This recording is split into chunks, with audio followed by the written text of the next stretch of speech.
Tarehe 24 mwezi wa 3 mwaka 2023, nikitumai kwamba umekuwa na siku ya kufana popote pale ulipo. Shukrani za dhati kuchagua kutegea runinga ya TV47. Bila shaka mpenzi mtazamaji, zikiwa zimesalia tu siku 6 tuingie katika mwezi mpya, lakini kabla ya hilo tumekuandalia mengi kutoka kaunti zote 47, lakini kwa sasa haya ndio yaliyomo.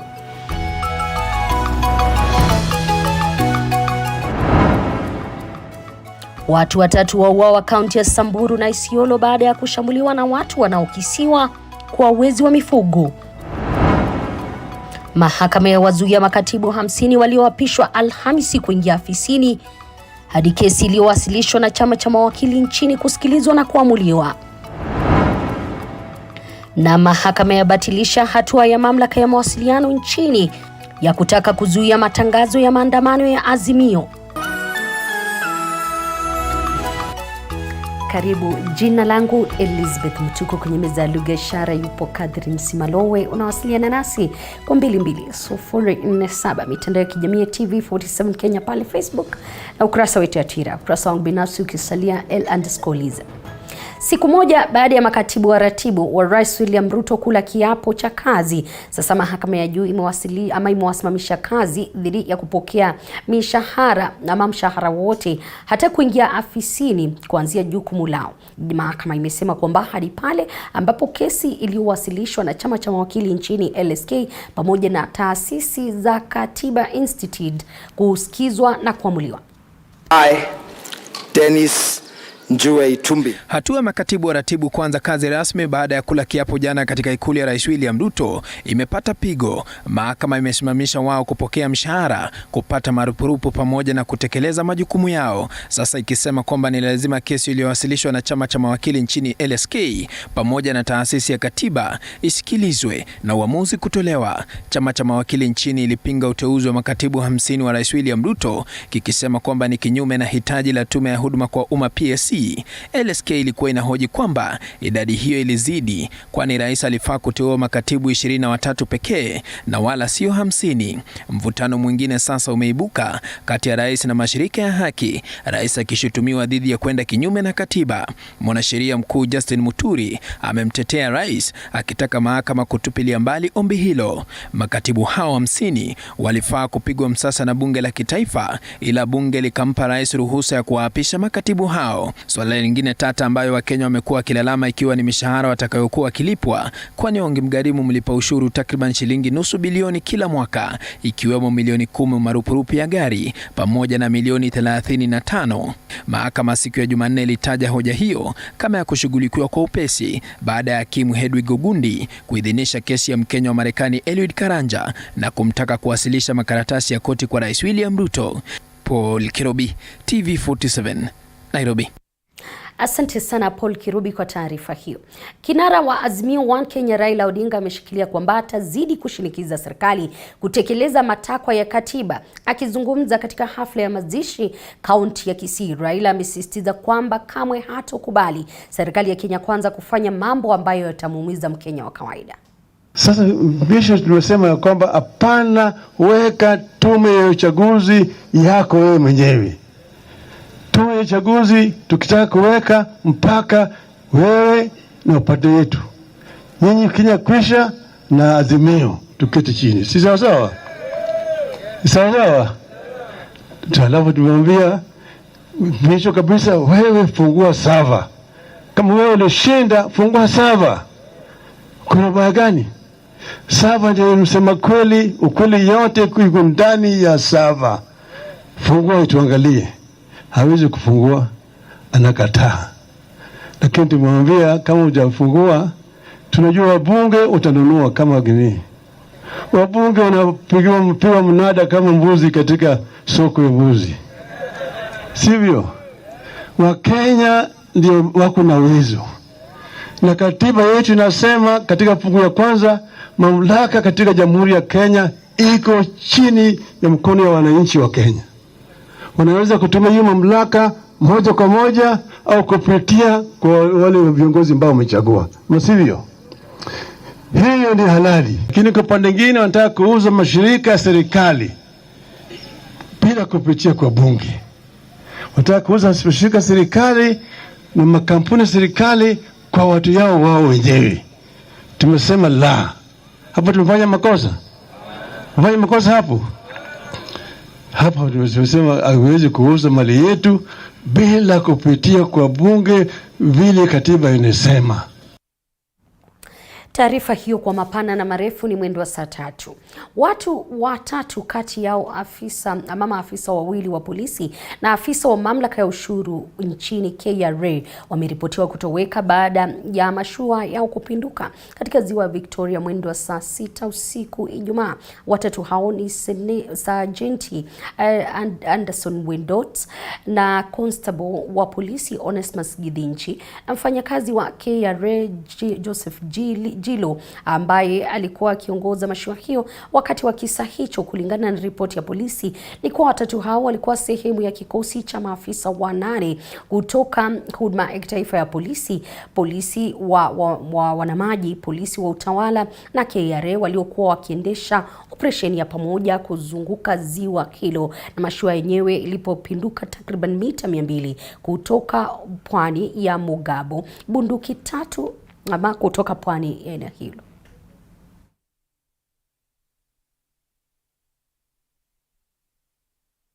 One of our patrol teams yesterday night towards early this morning were on patrol where we had an accident. So five of our staff were rescued. Search and rescue efforts are still ongoing for the remaining 3. We've had a multi-agency team coming in to support the exercise. We have Kenya Coast Guard services on the ground. The boat which had capsized had already been towed out. So what I'm doing now is to get facts, get the exact position where the boat capsized, so that we can start our search and recovery of the. We are still having 3 people missing, so we still classify them as missing because we don't know the state, and we believe we may find them alive or dead. So we want to gather all the facts, then thereafter we start the search and rescue.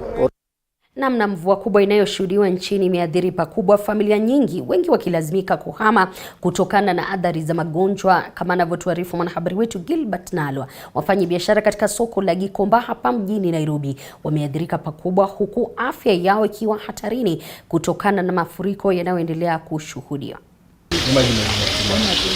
Familia nyingi zinazidi kuathirika kutokana na mvua kubwa inayoshuhudiwa nchini, wengi wakilazimika kuhama kutoka makao yao kwa hofu ya kuathirika na magonjwa na uharibifu wa mali.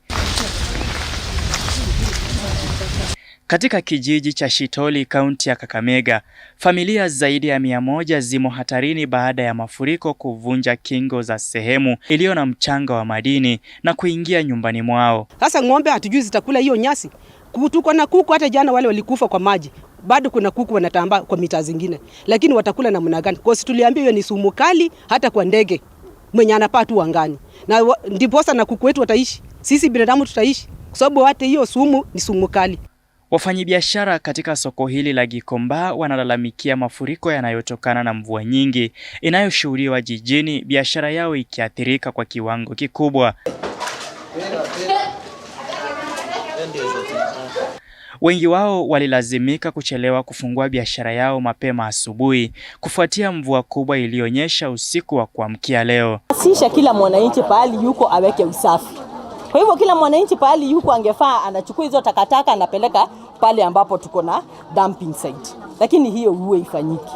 Kwa ushirikiano, wafanyabiashara waliamua kufanya usafi katika maji taka yaliyoko sokoni humo, ambayo yalichanganyika na maji ya mvua na kuathiri bidhaa zao, huku wakitafuta mahali pa kuanika nguo zao zilizoingia maji, wakisema kuwa hali hiyo imeshuhudiwa kwa muda mrefu, jambo ambalo wanataka kuangaziwa na serikali ya kitaifa pamoja na ya kaunti. Usafi pia the county government inafaa pia kusaidia katika jukumu ya usafi, sababu hii soko kwa road market, it's about the county government, it's not about a person in particular. Kwa hivyo pia county government ingefaa ikuje pia ishikane na uongozi wa soko ili pia usafi upatikane. Lakini kwa county government pia wamedidimia katika usafi. Aidha, wafanyabiashara pamoja na wanunuzi wa bidhaa katika soko hili la Gikomba wana hofu ya kuambukizwa magonjwa yanayotokana na uchafu wa mazingira kama vile kipindupindu iwapo hali ya maji taka haya haitarekebishwa na kuzibwa. Wengi wanafanya biashara ya upishi kando na maji taka haya, hali ambayo ni hatari kwa afya ya binadamu. Kama ni usafi uvugu, hata kama ni siku tufanye usafi kabisa, ili hata bado tunafanyia kazi huko usafi. Kuna hata takataka zimeroweka pale, hazichukuliwi na watu tunalipa hata pesa ya kutolewa takataka. Tunashindwa, kwani sisi tutaenda pande gani? Nikiripotia TV47, jina langu ni Gilbert Nalwa. Asante sana Nalwa kwa taarifa hiyo. Mtoto mmoja aliye na umri wa miaka 15 ni mmoja kati ya watu watatu ambao wamepoteza maisha yao Jumamosi baada ya kushambuliwa na watu wanaodaiwa kuwa majangili katika mashambulizi mawili tofauti kwenye kaunti tofauti katika eneo la Bonde la Ufa. Kama anavyotuarifu mwanahabari wetu Stanley Nyaringita, ni kuwa baadhi ya viongozi kutoka kaunti hizo wameshinikiza wakazi kuipa serikali muda zaidi kufanikisha operesheni yenyewe. Hali ya taharuki inaendelea kushuhudiwa katika location hii ya Soet, kaunti ya Samburu. Hii inafuatia watu wawili kupoteza maisha yao baada ya kushambuliwa na watu wanaodaiwa kuwa majangili. Kulingana na chifu wa eneo hilo, Joel Anawalbene, mwanafunzi aliye na umri wa miaka 15 pamoja na mwanaume mmoja mwenye umri wa makamo walikuwa wakichunga ng'ombe na mbuzi mida ya asubuhi wakati walishambuliwa na watu waliokuwa wamevaa sare za maafisa wa polisi. Leo asubuhi amepeleka ng'ombe malishoni, kufikisha huko tukakuta ameuliwa hapo, na hatuna ukweli yote ni nini ametendeka huko. Tukakuta yeye mwili yake na chini, na hiyo watu hajachukua mali yetu, tukakuta tu yeye ilikuwa amekufa. Vile sasa tuko na kilio kubwa sana kwa sababu tumeona hatuna msaada yote tunaweza saidika. Kwa hivyo tunaomba tutasaidika namna gani? Ingawa sasa leo tena asubuhi baada ya leo tulisikia risasi mbili imepigwa pale Eltungai, hatujui ni watu gani wanapiga hiyo risasi. Hatuwezi kuelewa kama ni wale wajambazi bado wanaendelea na ile shughuli zao ya kuua watu. Hatuwezi kuelewa. Kwa hivyo tungependa kuambia serikali, msaada wenu ni kitu gani? Kawa tunajua ya kwamba bunduki mlisema mrudishe. Hizi bunduki zinatoka wapi? Lakini sisi kama serikali tungependa tunafuatilia kuona ya kwamba ni vipi tunaweza tambua kujua ni nini inaendelea, kwa sababu sio wizi ya mifugo na sio ile kitu ambayo tunaweza sema tunaweza jua kwa saa hizi, lakini tunafuatilia kuona ya kwamba mauaji imesababishwa na nini. Huku viongozi wakitaka Wizara ya Usalama wa Ndani kuongeza juhudi zake za kuwafurusha majangili hawa kutoka maficho yao. Naomba watu wetu ambao ni wa Samburu tusifanye revenge. Tupee serikali nafasi wafanye kazi, tupea muda wafanye kazi. Tungependa hata hii uniform ishunguse, kwa sababu jana watu wanasema ni rangers. Tumeona tu tukafikiria ni rangers. Ndio watu wajekimbia, hawakuogopa. Na kuwa mbali ni ngambo ya mtu tu. Sisi wenyewe tulikuwa tunasikia tu marisasi ikipigwa. Tukauliza ni nini? Haya kijiri, watu wanaodaiwa kuwa majangili wamevamia eneo la location ya Losuk, kaunti hiyo Jumamosi na kumuua mtu mmoja. Inadaiwa kuwa watu hao waliiba idadi ya mifugo isiyojulikana. Hii ni licha ya familia kadhaa kaunti ya Samburu zikiendelea kutorokea makwao na kujenga mahema baada ya agizo la waziri wa usalama Profesa Kithure Kindiki ili kufanikisha operesheni ya kurejesha amani. Stanley Nyaringita, TV47. Bila shaka mpenzi mtazamaji, taarifa hiyo ya Kate Stanley inanipa nafasi mimi kuchukua mapumziko kidogo, lakini kabla sijaondoka, Zakayo na Henry anasema hiyo siwezi kusoma. Elon anasema ninafurahia zaidi taarifa za TV47. Reverend Harrison Kosgei anatumai kwamba usalama utarejea katika maeneo hayo ya bonde la Ufa, na bila shaka baada ya hiyo operesheni tunatumai mengi yatakuwa yakitendeka, ila usicheze mbali, nikirejea taarifa bado zipo.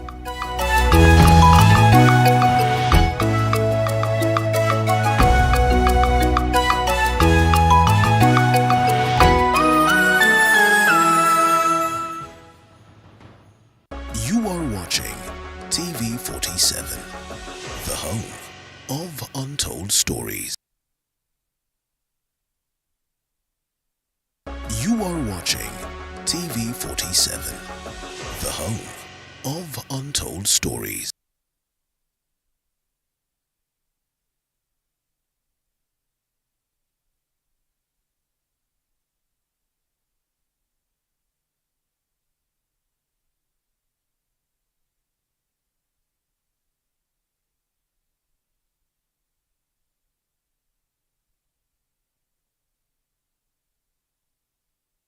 You are watching TV47, the home of untold stories.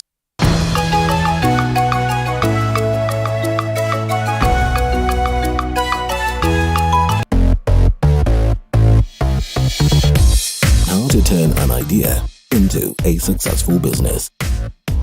Begin. Work smart. Work hard. Make mistakes. I had such lofty dreams. I used to think, oh my God, now that we've provided the solution for busty girls, yeah, we're gonna sell and I will make money in 1 month and I'm gonna be rich. But I soon realized that we were competing with Gikomba. Learn from the mistakes. Start over. Make your first profit. Success. Celebrate. Expand your business. Inspire others. Start now. You start now, you start with what you have. It does not matter if you have 2 meters of fabric and 2 buttons. Start. The Grind, Mondays, 6:30 p.m.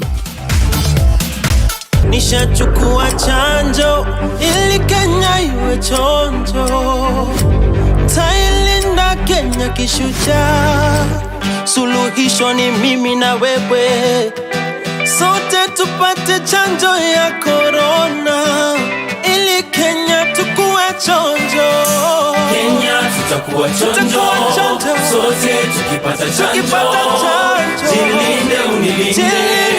Sote tutakuwa sawa. Kenya tutakuwa chonjo. Sote tukipata chanjo. Jilinde unilinde. Sote tutakuwa sawa. Pata chanjo, tuwe chonjo. Chanjo za corona ni salama na zapatikana kote nchini.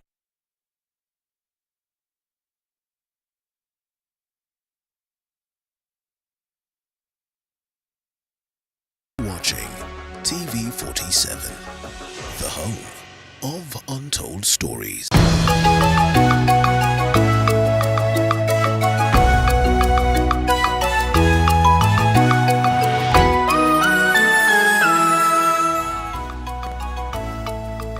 Karibu tena mpenzi mtazamaji. Na watuhumiwa wawili walioshiriki katika shambulizi la kigaidi katika chuo kikuu cha Garissa, Hassan Edin Hassan na Mohamed Abdi Abikar, sasa watatumikia kifungo cha miaka 26 gerezani baada ya mahakama kutupilia mbali rufaa waliokuwa wamekata katika mahakama ya juu. Jaji Cecilia Githua akitoa mwelekeo huo amesema kwamba hukumu iliyotolewa na mahakama ilifuata sheria ipasavyo. Katika shambulizi hilo lilofanyika mwaka 2015, watu 148 walifariki huku watu wengine 83 wakijeruhiwa vibaya.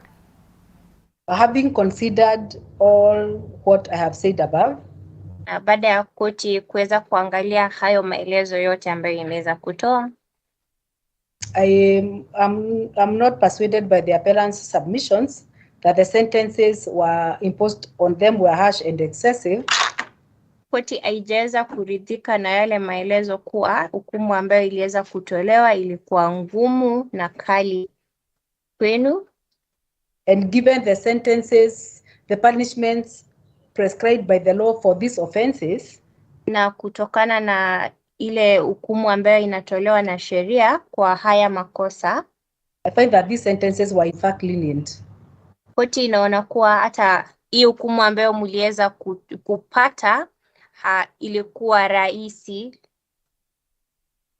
But since the sentences were within the law, lakini kwa sababu hizi hukumu zote ziliweza kutolewa katikati ya sheria, katika sheria, evidence that the learned trial magistrate had when passing the sentences, na hakuna ushahidi ambao unaonyesha kuwa hakimu aliotoa hiyo kifungo kuweza kufuatilia sheria kikamilifu. Since sentencing is at the discretion of the trial court, inakuwa koti kuna uhuru wa kuweza kutoa hukumu. Having found that the magistrate did not in passing this sentence, I find no basis upon which I could disturb the same. Koti haioni sababu iweze kubatilisha ama kurekebisha chochote. Taarifa hiyo kwa kina ni mwendo wa saa 3. Kama njia mojawapo ya kujiendeleza kimaisha, akina mama kwenye kaunti ya Turkana wamehimizwa kukumbatia kilimo biashara ili kujinasua katika kulindi la umaskini, kama anavyotuarifu mwanahabari wetu wa Turkana Kitiomika Masai. Jacqueline Lomelo amejitokeza katika kilimo cha unyunyiziaji maji mashamba mjini Lodwar na kuwavutia akina mama zaidi katika mradi huo.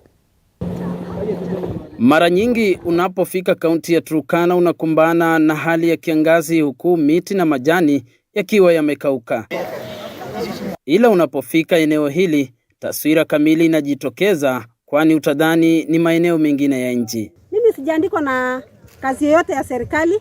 Hii ndio kazi mimi ninafanya, kazi ya shamba. Jacqueline Lomelo, mama ambaye amejitosa katika kilimo cha unyunyuziaji maji mashamba hapa eneo la Nabulon, anasema alianza kilimo na sasa amewafutia zaidi ya kina mama 300 katika mji wa Lodwar. Wa mama wenzangu, mnajaribu kulegea na hii kazi iko na pesa. Ukiona sasa hii kunde yangu hivi vile nimepanda hii line moja hii, nitauza shilingi 300.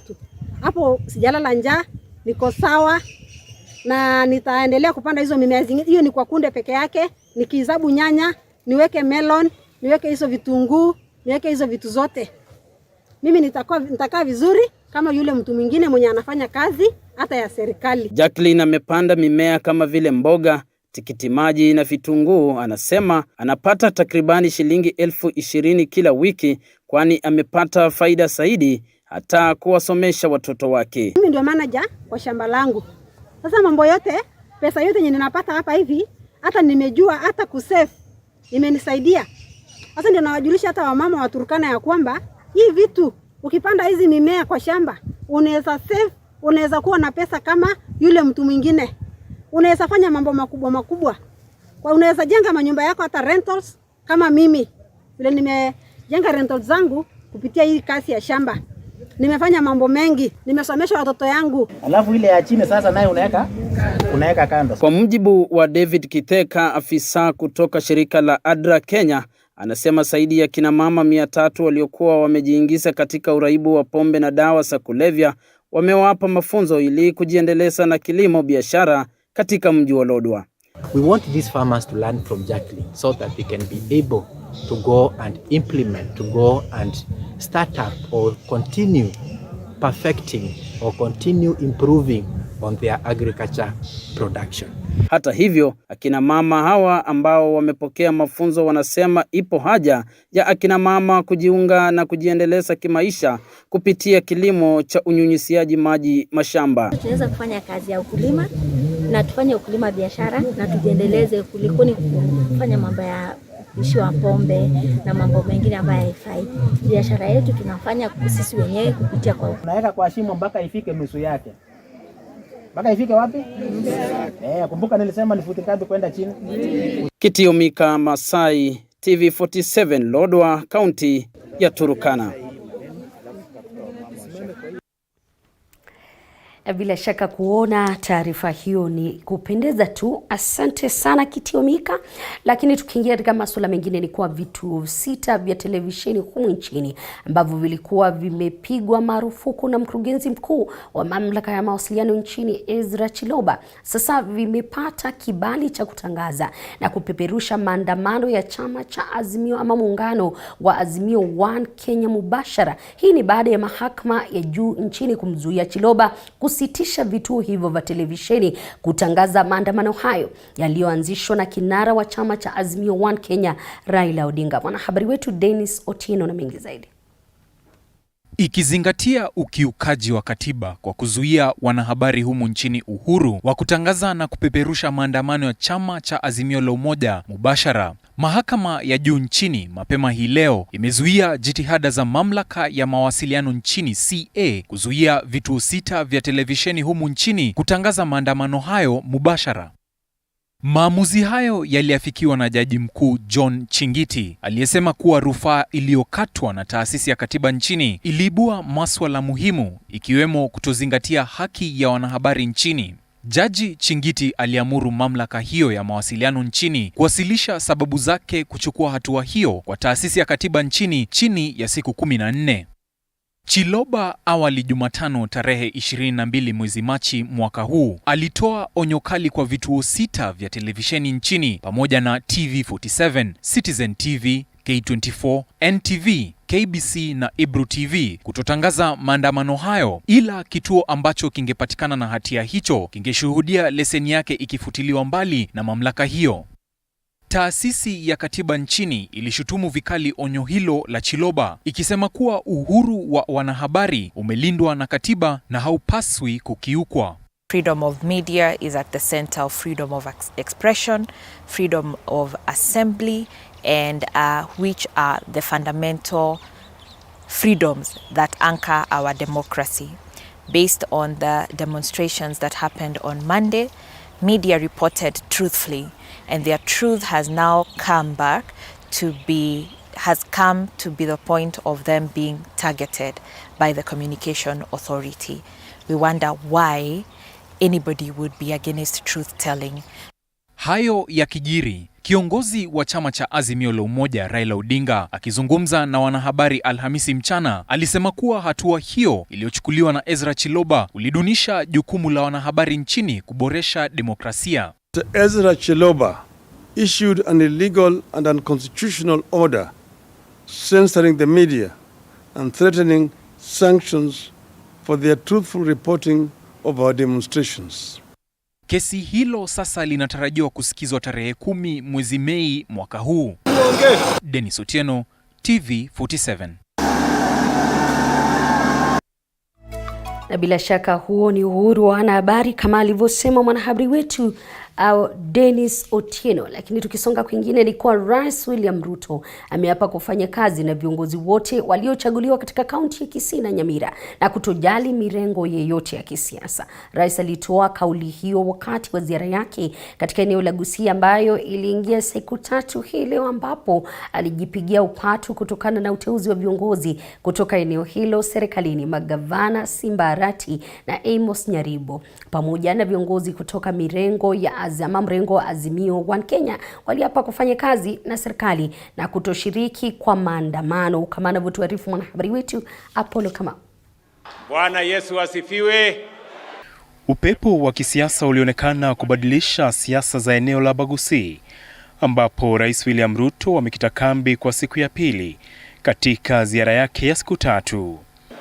Rais ambaye aliongoza baraza lake la mawaziri katika sherehe ya makaribisho ya waziri wa elimu Ezekiel Mashogu akiwarai viongozi na wakazi wa eneo hilo kufanya kazi na serikali yake, kwani tayari wamefaidika na nyadhifa mbalimbali serikalini, ikiwa waziri Ezekiel Mashogu na mawaziri wasaidizi 3 miongoni mwa nyadhifa zingine. Mambo yetu hapa Kisii ilikuwa inayumba mpaka siku ile tulipata Ezekiel Mashogu akakuja akashikilia, na ndio tukapata ile kura tulipata hapa kwa heshima yenu.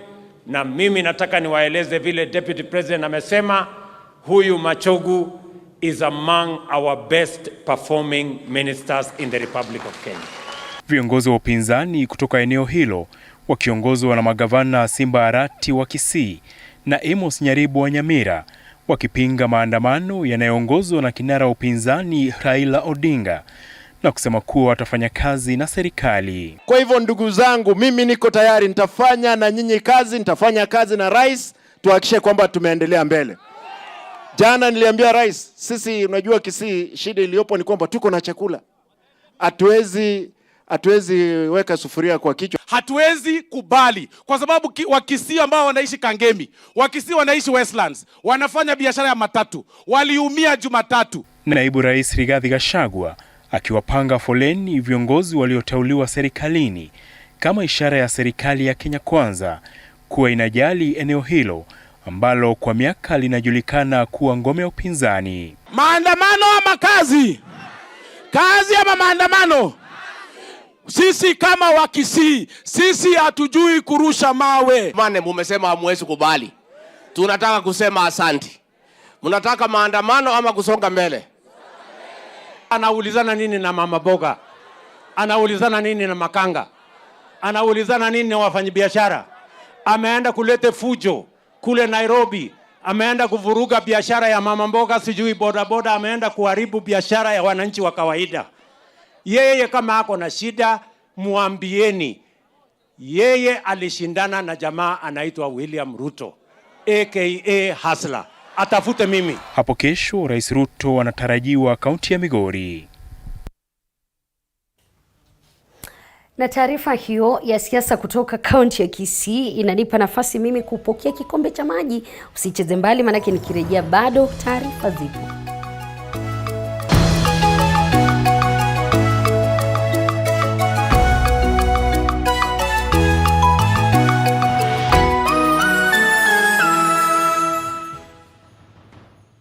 You are watching TV47, the home of untold stories. Karibu sana. Are you ready? I'm here for the tea, honey. Yes. Nibembeleze. Watu wanasema nimemkalia. Na ni ukweli nimemkalia na matako zangu mbili. Sawa?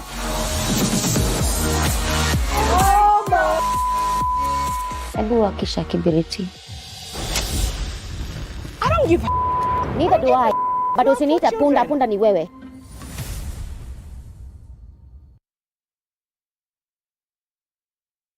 Churchill Show is back. Roy, are you ready?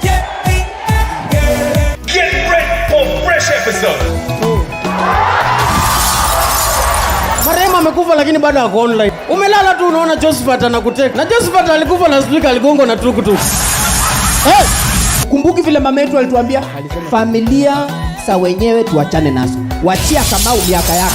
Wacha. Sasa hiyo mtu ako na 60 years asikia akisema muragoraje imoja tone mwanadi. Wewe unaona flat screen wapi? Chebukati alistukia kipara imelapwa.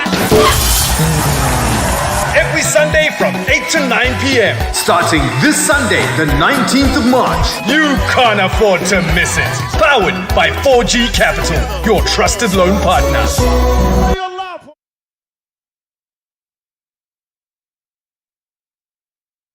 Watching TV47, the home of untold stories.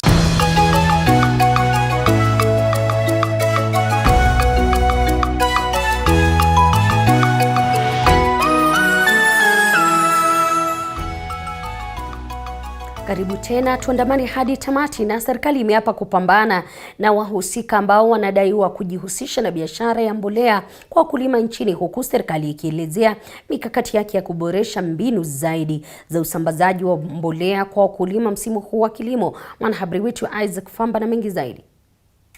Kutokana na ongezeko la matapeli kwenye biashara ya usambazaji mbolea nchini, sasa serikali imeonekana kuimarisha juhudi zake za kupambana na wahusika ambao wanasemekana kuhangaisha wakulima.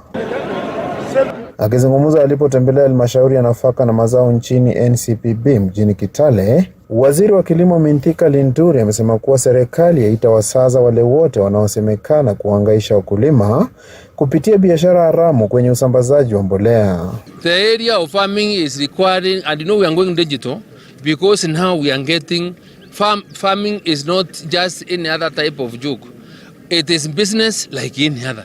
I will not expect you to just now come in, apply for fertilizer which you do not want to use, or if you are not a farmer. So anybody who is a serious farmer will apply for fertilizer that he wants to put into food production. So if you apply for fertilizer for you to go and pick and go and sell, you are a criminal, and you are just a bandit like the one that we are fighting in West Pokot. Aidha, Linturi amesema kuwa serikali imeanzisha mpango wa kushirikiana na serikali za kaunti katika kufanikisha usambazaji wa pembejeo za kilimo kwa wakulima katika maeneo yote nchini. There is serious consensus in terms of meeting of mind ya vile tunataka kuangalia vile tunataka kupeleka nchi mbele. Sababu ngavana hapa already ameweka milioni 54 ya kununulia wakulima mbegu. Nikipeana fertilizer, ngavana anapeana mbegu. There can never be any other better collaboration kuliko hii. Serikali pia imekiri kuwepo na mbolea ya kutosha nchini, huku ikiwataka wakulima kujitokeza na kufanikisha mahitaji yote yanayohitajika kwenye maghala ya NCPB kabla ya kupokea mbolea hiyo. Farmers from Trans Nzoia wale tumekuwa nao are ready to demonstrate on demand kwa mashamba yao kwa kupanda, and they are going to the streets. Wao wanaenda kupanda kuhakikisha tumeanza kuchalisha chakula na kuaddress the problem of the high cost of living through planting or preparing our shambas for the rains that have come. Kutoka kaunti ya Trans Nzoia nikiripotia TV47, jina langu ni Isaac Famba. Asante sana Isaac Famba. Na kamati mbalimbali za seneti zimeandaa warsha katika jiji la Mombasa na hili kuangazia upungufu baina ya taasisi za kikatiba nchini. Akifungua warsha hiyo, spika wa bunge la seneti Emerson Kingi amehimiza kuwa wabunge ama seneta watafanya kazi kwa karibu na tume ya kikatiba pamoja na afisi huru kuimarisha ugatuzi nchini. Wakati huo katika vikao tofauti za kamati ya seneti kuhusu makazi na kawina ile ya utawala na usalama ndani pia vilifanyika vikao vilivyoangazia masuala mbalimbali, na mwanahabari wetu Paul Munio ana mengi kuhusiana na kamati hizo. Warsha ya kamati za bunge la seneti ilifunguliwa hii leo na spika wake Emerson Kingi jijini Mombasa, ambapo watafanya vikao na taasisi mbalimbali za kikatiba ili kutambua baadhi ya changamoto zinazowakumba, suluhu zake pamoja na fursa za ushirikiano.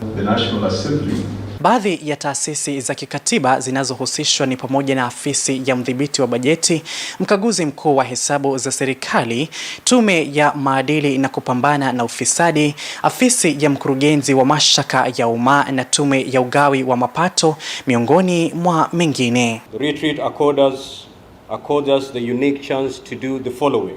Katika hotuba yake, Spika Kingi alikariri kuwa warsha hiyo itawapa nafasi maseneta kuelewa majukumu ya taasisi za kikatiba zinazosaidia katika uimarishaji wa ugatuzi. Challenges, legislative gaps and opportunities for collaboration and cooperation will be a good fodder for deliberations leading to practical resolutions and action plans.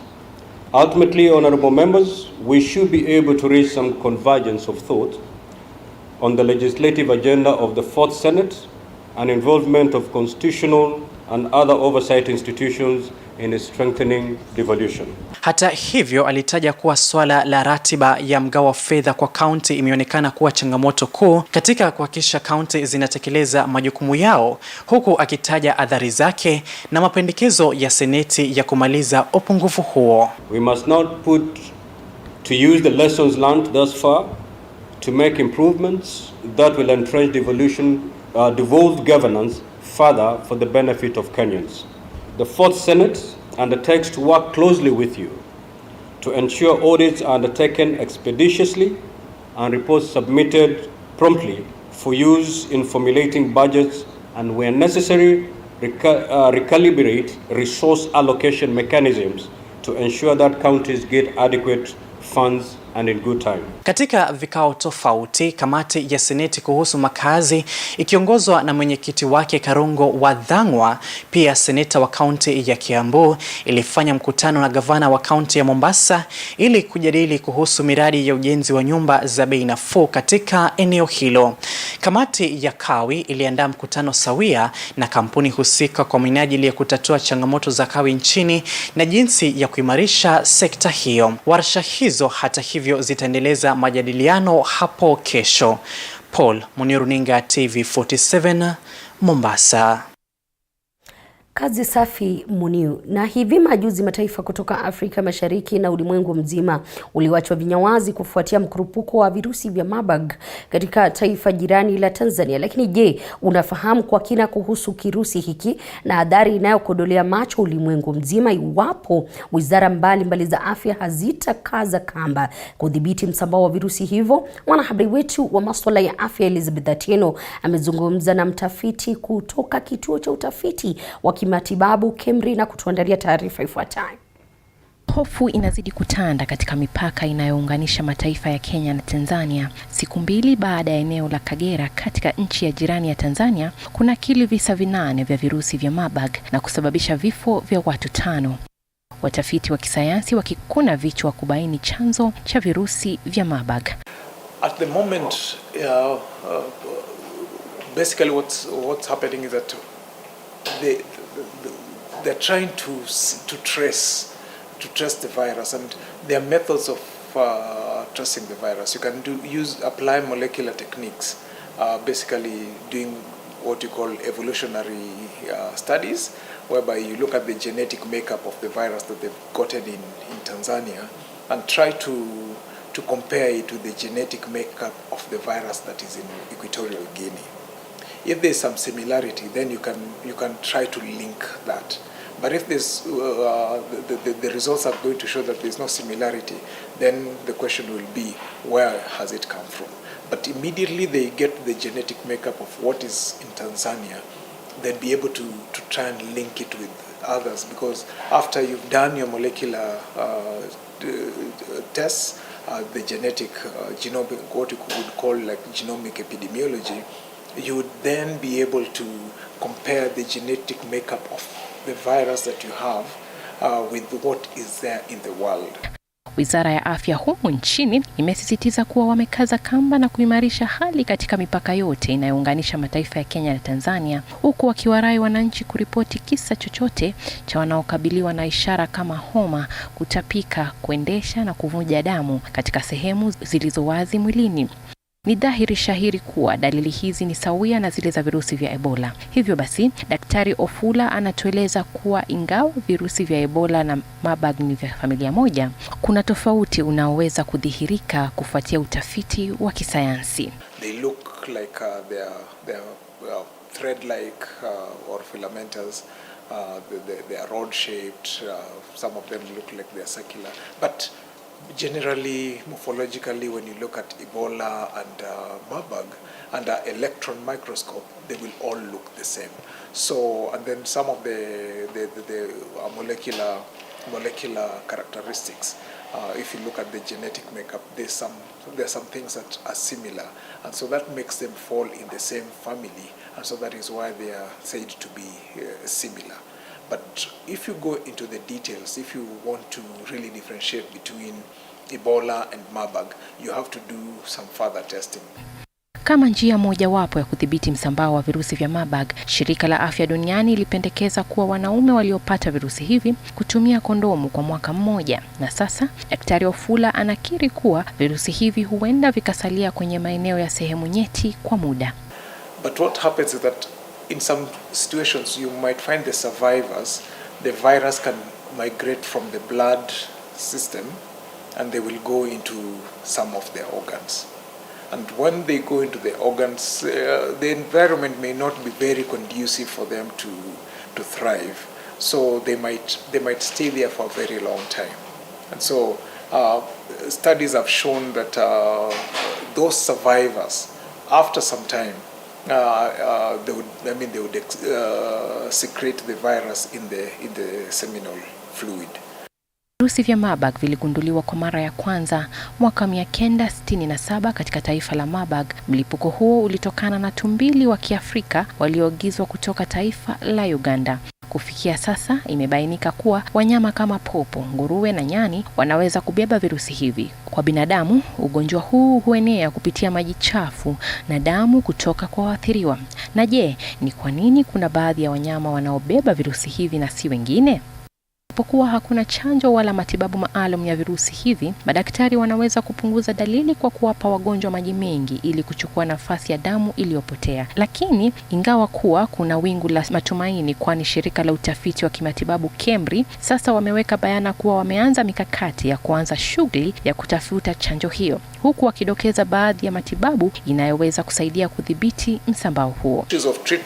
It's true we don't have treatment, but there are there are ways of managing cases, and so the clinicians, especially who are out there, they've gone through some training. Those, especially after the Ebola outbreak in Uganda, they've gone through some training on how they can manage patients. And basically what happens is that you just offer the patient supportive therapy.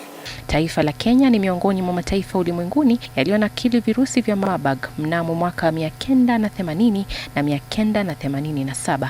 Mataifa mengine ni kama Jamhuri ya Kidemokrasia ya Kongo, Afrika Kusini, Uganda, Zimbabwe, Angola na Ujerumani. For this particular outbreak that is in Tanzania, we haven't collected any samples, because what happens before you collect a sample, you must the person that you're getting the sample from, or what the person you're suspecting, must meet what we call the case definition. So case definition, basically you are looking at, does the patient present with symptoms that are related to the disease of interest. And in our case, we haven't heard of any case. Utafiti umebaini kuwa wanaougua virusi vya Marburg wamo katika 88% ya hatari ya kuaga dunia. Elizabeth Atieno, TV47, Nairobi. Kazi safi, Elizabeth Atieno. Na tukisalia katika masuala ya afya, ni kuwa japokuwa ugonjwa wa kifua kikuu maarufu TB kuwa hatari sana mtu anapoambukizwa, bado wananchi wengi hawajahamasishwa kuhusiana na ugonjwa huo sasa mashinani. Na hii leo ikiwa ni siku ya maadhimisho ya TB duniani, mwanahabari wetu Wanji Sostin amezungumza na baadhi ya waathiriwa na wataalam na kutuandalia taarifa ifuatayo. Shirika la Afya Duniani WHO linapania kumaliza ugonjwa wa kifua kikuu ifikapo mwaka 2030, lakini kinachoshangaza kufikia hii leo bado baadhi ya wananchi hawajafahamu namna ya ugonjwa huu unavyoambukizwa. Jessica Nanyama, ambaye si jina lake halisi, anatueleza kuwa mwanawe mwenye umri wa chini ya miaka 5 alizaliwa na ugonjwa huo. Alizaliwa na TB, na wakati alizaliwa niligundua alikuwa anatokwa na jasho sana masaa ya usiku. Alafu pia alikuwa anakohoa sana. Sasa nikaamua kumleta hospitali.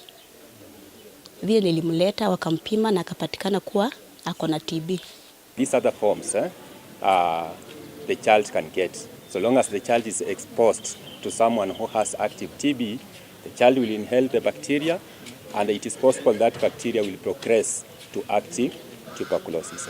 Children can get tuberculosis usually when they are exposed. That is why the first injection we give you at delivery is BCG. Ephraim Lubanga, ambaye ni jina la kubano, aliathirika na ugonjwa huo mwaka jana Julai, anadokeza kuwa amekuwa akipotoshwa na anaotangamana nao kuwa ugonjwa huo hauna tiba. Watu wenye ambao natangamana nao walikuwa wananiambia walikuwa nasema ati ni ugonjwa ambao hautapona, kisha inafika mahali nakuwa na mawazo mingi. Waathiriwa wanatueleza changamoto ambazo wamekuwa wanapitia kutokana na kifua kikuu. Maisha imekuwa magumu kwa sababu unapata mtoto uliyemzaa. Sasa miezi inaenda, bado ako na mwili ndogo, hakui. Sasa hiyo ni changamoto sana. Kama ni hatua stages, anafaa akae, unaona bado ako nyuma, anaenda polepole. Na ni ugonjwa ambao inaenea na bado inasumbua Wakenya. Kulingana na Tumwine Wallen, daktari katika hospitali ya Life Care mjini Bungoma, kila mwanadamu ana bakteria ya kifua kikuu, japo chanjo ya utotoni ndio huzuilia, akitaja kuwa wafugaji ndio waathiriwa wakuu. Tuberculosis is caused by a bacteria. It was discovered by Robert Koch, and that's why they call it Koch's disease. It is a mycobacterium in genus and has got very many species or subtypes. TB can affect anyone, especially farmers, those ones who rear cattle, goats, these herbivores. They get what we call bovine tuberculosis. Or even those game rangers who work with buffaloes and the rest. Daktari anayeshughulikia swala la huduma ya TB kaunti ndogo ya Webuye, Ronald Wekulo, anatueleza kuwa kati ya watu 100,000 ni watu 183 wanaopatikana na bakteria hizo. This notification rate at our sub-county level was 183 per 100,000 population. So which means we are still yet not there. Hata hivyo, wahudumu hawa wa afya wanasikitikia namna ugonjwa huu unavyokabiliwa nchini. Daktari msimamizi wa hospitali ya Webuye, Samuel Kisaka, anataja kuwa kifua kikuu ni hatari ukilinganisha na ukimwi na malaria. TB kills more than HIV and malaria combined in the world. So it's a major killer, yet there's not much talk, there's not much discussion on TB. Yet so many of our people are undiagnosed. Whether you're looking after poultry or not, TB is on your doorstep. So we must be on a lookout. It's an active disease and it carries a high mortality. TB kills.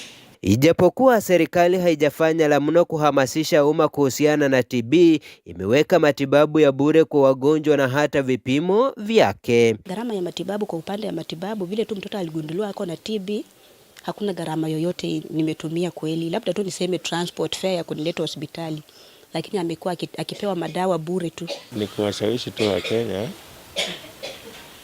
ambao wanahofia labda pengine hii matibabu inagharimika pesa, hakuna hata shilingi unatoa. Wahudumu wa afya kaunti ya Bungoma katika maadhimisho ya siku ya kifua kikuu duniani wanapania kuhamasisha umma ili kuweka juhudi za kukabiliana na ugonjwa huo. We are going to the community, we have the outreaches in the community, and for this time round we have planned tomorrow we are visiting the community around Wananchi. So my advice to the public is always seek out health care from qualified health personnel. Stick to your treatment once you have been diagnosed with tuberculosis. We are reducing stigma by creating awareness in terms of knowing symptoms. So when we know the symptoms that are preventing, that causing the TB, the community or even the family members are able to be alerted and bring the patient. Licha ya juhudi hizo, katika mpaka wa nchi jirani ya Uganda imekuwa changamoto kukabiliana na wagonjwa wa TB, kama anavyotueleza afisa wa Kanko Sheila Kobia. We're having a lot of issues with some patients moving from Uganda and they come here and they get on medication and they're initiated and they adhere to medication for a few months, then they get lost. Then when you go back to the community and look for them, unasikia huyu si wa huku, huyu ni wa huko Uganda. Kuwepo kwa uhuru wa kutoka na kuingia nchi jirani ya Uganda ni mojawapo ya changamoto ya kukabiliana na ugonjwa wa kifua kikuu. Wanji Sostin, TV47, kutoka eneo bunge la Sirisha mpakani Lwahaha, kaunti ya Bungoma.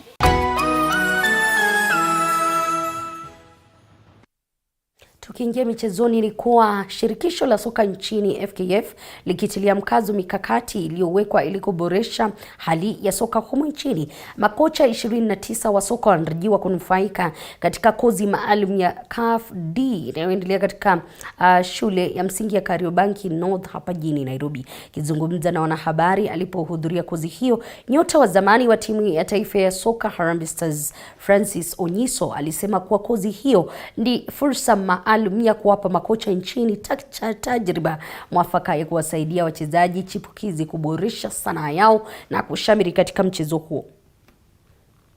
Saizi pia kusudi nifanye course FKF, nafikiri wamerudi kwa ile grassroots kuangalia kuimpact kutoa wachezaji kutoka grassroots ndio wapande juu kwa national level. So pia mimi kufanya hii course nilionelea ni vizuri niingie kwa hiyo system na niweze kusaidia wale wachezaji wa chini ambaye hawana knowledge, niwapatie hiyo knowledge niko nayo na technical aspect ndio waweze kuwa wachezaji wazuri kama mimi na zaidi ya mimi.